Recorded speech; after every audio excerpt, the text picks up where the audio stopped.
Finally சாங்ஸோட பிரதரா நமக்கு reveal பண்ணிட்டாங்க. ரீசெண்டா ஒன் பீஸ் சைடுல இருந்து தி நைட் ஆஃப் காட்ஸ் ஒரு வீடியோ ரிலீஸ் பண்ணிருந்தாங்க. அந்த வீடியோல பாத்தீங்கன்னா 4 காட் நைட்ஸ் காமிச்சிருப்பாங்க. அதுல one of the god knight தான் பாத்தீங்கன்னா இந்த சாம்பராக்கு. இந்த சாம்பராக்கு தான் வந்து சாங்ஸோட பிரதர். ரெண்டு பேருமே ஒரே மாதிரி தான் இருப்பாங்க. பட் ரெண்டு பேத்துக்கும் ஒரு சில டிஃபரன்ஸ் இருக்கும். லைக் சாங்ஸுக்கு பாத்தீங்கன்னா முகத்துல ஒரு மார்க் இருக்கும். அது சாம்பராக்கு கிடையாது.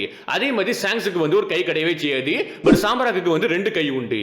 மாங்கா படிச்சவங்களுக்கு ஆல்ரெடி இவனை பத்தி தெளிவா தெரியும். பட் மாங்கா படிக்கிறது ஆட்கள் பாத்தீங்கன்னா அனிமே பத்தி தெரிஞ்சுக்க ஆசைப்படுவாங்க. பட் சடனா ஒரு வீடியோல ரிவீல் பண்ணது வந்து எனக்கு சரிப்பட்டு வரல. ஏன்னா டைரக்டா எபிசோட்ல பார்க்க போச்சுல வந்து செம ஹைப்பா இருந்திருக்கும். பட் இப்போதைக்கு வந்து ஆல்ரெடி தெரிஞ்சு போச்சு சாம்பராக் வர போறான்ட்டி. அதனால கொஞ்சம் ஹைப் கம்மியா தான் இருக்க வாய்ப்பு இருக்குன்னு எனக்கு தோணுது.